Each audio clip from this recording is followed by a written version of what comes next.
پھر ایران اسرائیل کا جو آگے بڑھا، اور پھر جو ایک نئی ری الائنمنٹ بھی ہو رہی ہے، ان کی یو اے سے بھی کچھ تعلقات خراب ہوئے ہیں. اور مجھے بتایا ایران کے سفیر نے کہ کنگ سلمان جو ہے، جو بادشاہ ہیں سعودی عربیہ کے، MBS کے والد صاحب، انہوں نے اسپیشل خط بھیجا ایرانی لیڈر کو، رہبر کو، پچھلے سال. اور خط کون لے کے گیا؟ ان کا چھوٹا بیٹا ہے جو MBS کا چھوٹا بھائی ہے، اس کو KBS کہتے ہیں، خالد بن سلمان، جو وزیر دفاع بھی ہے. اور اس خط میں 2-3 باتیں بڑی اہم تھیں. ایک تو انہوں نے، اور ریبر ان کو ملا، ریبر سے 2 لیڈرز کو ملا، ایک پاکستان کی طرف سے جو ہم آئے تھے، ہمارے وزیر اعظم اور فیلڈ مارشل کو، اور پلس KBS کو. اور انہوں نے کہا کہ جی، ایک تو سعودی عربیہ نے کہا کہ ہم حمایت کرتے ہیں کہ ایران کا جو نیوکلیر پروگرام کا مسئلہ ہے وہ سفارتی حل ہونا چاہیے، اور اس کے لیے مذاکرات واحد راستہ ہے امریکہ اور ایران کے درمیان، جو پہلے شاید موقف مختلف تھا. دوسرا انہوں نے کہا کہ جی، خدا نہ خواستہ اگر ایران پر حملہ ہوا تو ہم ایران کے ساتھ کھڑے ہوں گے، اور اس جو حملہ کرے گا ان کے ساتھ نہیں، اور اس کی مخالفت کریں گے، اور اپنی سرزمین آپ کے خلاف استعمال نہیں کرنے دیں گے. بہت بڑی بات.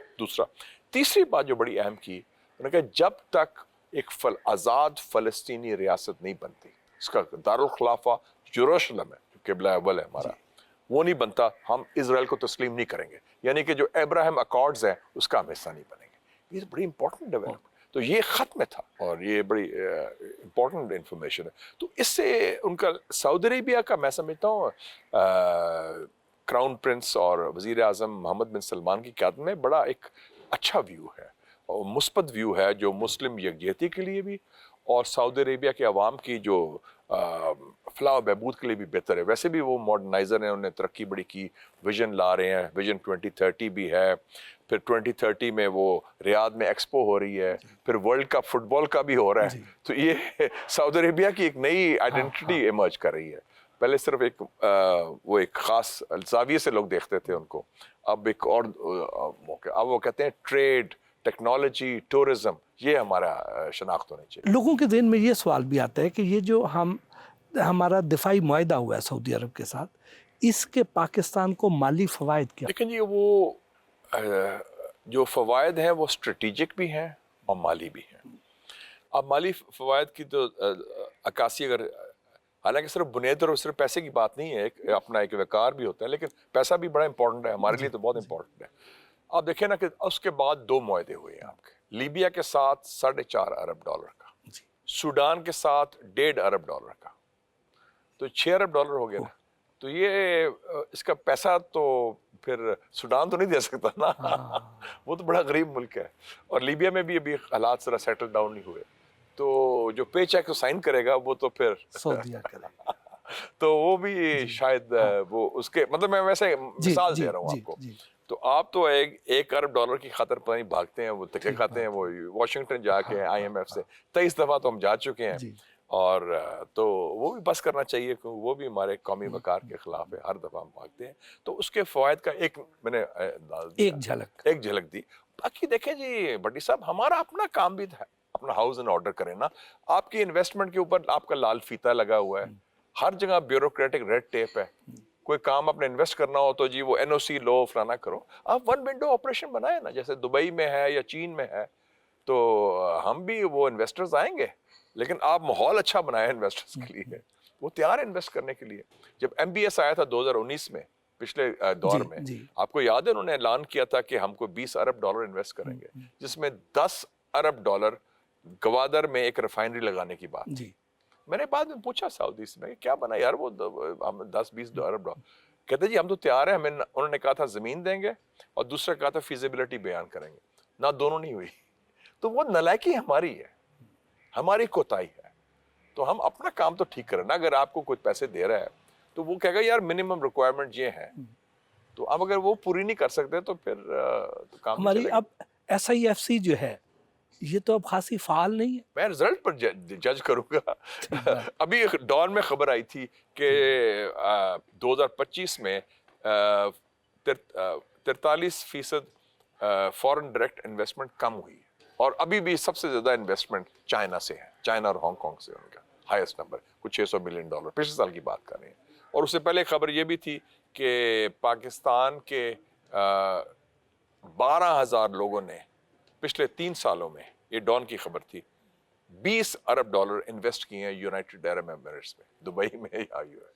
تو ہم اپنے لوگوں کو سازگار ماحول دیں نا. کیوں لوگ جائیں گے دبئی؟ کیوں جا کے وہاں انویسٹ کریں گے یا فلیٹ لیں گے؟ جو بھی کرنا ہے وہ اپنا حالات ٹھیک نہ کریں.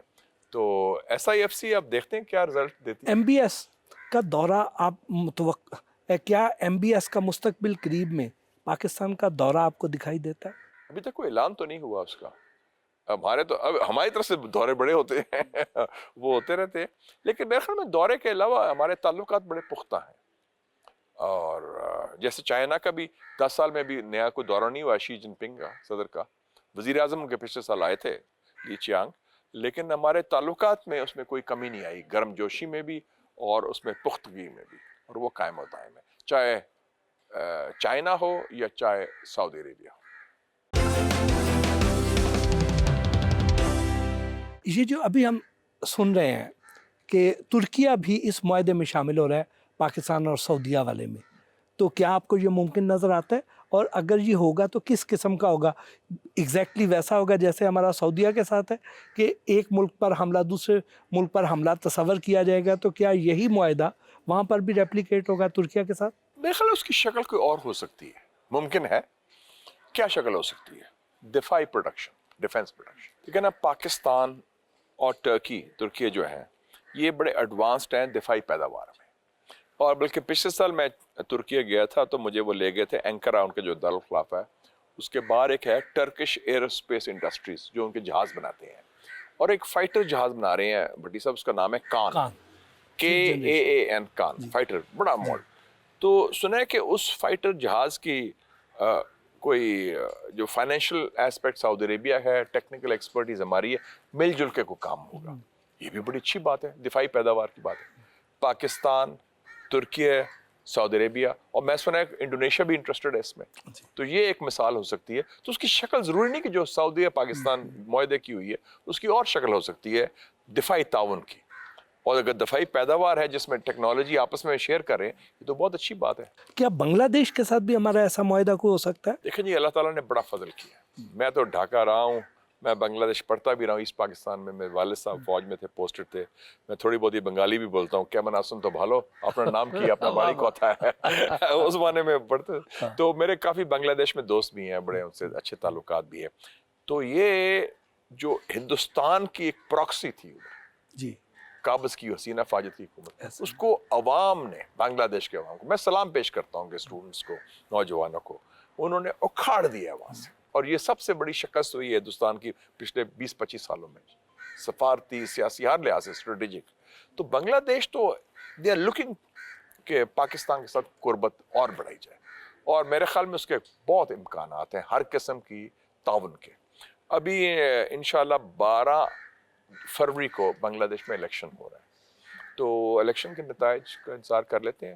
اور مجھے امید ہے کہ جو بھی الیکشن نتائج ہوں گے وہ پاکستان کے مفادات کے لیے مفید ہوں گے، کیونکہ جو اس وقت پولیٹیکل سین میں لوگ ہیں وہ پاکستان کے خیر خواہ ہیں، ہمارے دوست ہیں، اور وہ ہندوستان کے بہت شدید مخالف ہیں. جیسے جیسے بنگلہ دیش کے ساتھ ہمارے تعلقات مزید مضبوط ہوتے ہیں، تو وہ جو 7 سسٹرز ہیں چکن نیک، اس پہ دباؤ کے کتنے امکانات؟ یہ بڑی صاحب آپ نے ہندوستان کی دکھتی رگ پر اب ڈال دیا ہے. یہ 7 سسٹرز کی بڑی انٹرسٹنگ بات ہے کہ پچھلے سال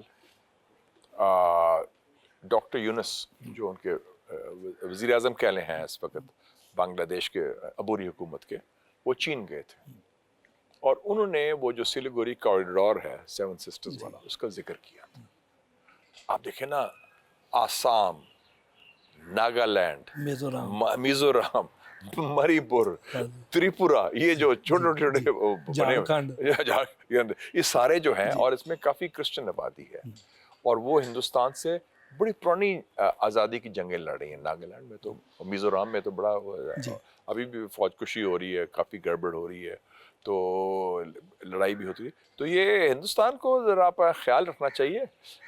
مجھے یاد ہے میں واشنگٹن گیا تھا، حکومت نے بھیجا تھا جب برہان مظفر وانی کی شہادت ہوئی کوئی 10 سال پہلے کی بات ہے کہ اس موبلائز کریں پبلک، تو واشنگٹن میں مجھے انڈین جرنلسٹ نے کہا کہ جی آپ ہم بلوچستان میں یہ کریں گے، گلگت بلتستان میں کہا ہولڈ آن، آپ بات نہ کریں، آپ نہ بھولیں ایک جگہ خالستان بھی ہے، ایک جگہ 7 سسٹرز بھی ہے، تو اگر کشمیر جو ہے وہ ڈسپیوٹڈ ہے، وہ آپ کا نہیں ہے، وہ انڈر انٹرنیشنل اور ڈسپیوٹڈ ہے، لیکن اگر آپ پاکستان کی سالمیت پر کوئی میلی آنکھ سے دیکھیں گے تو بی ویری کلیئر، آپ کے اندر 17 مختلف جنگ آزادی اور گوریلا انسرجنسی چل رہی ہے۔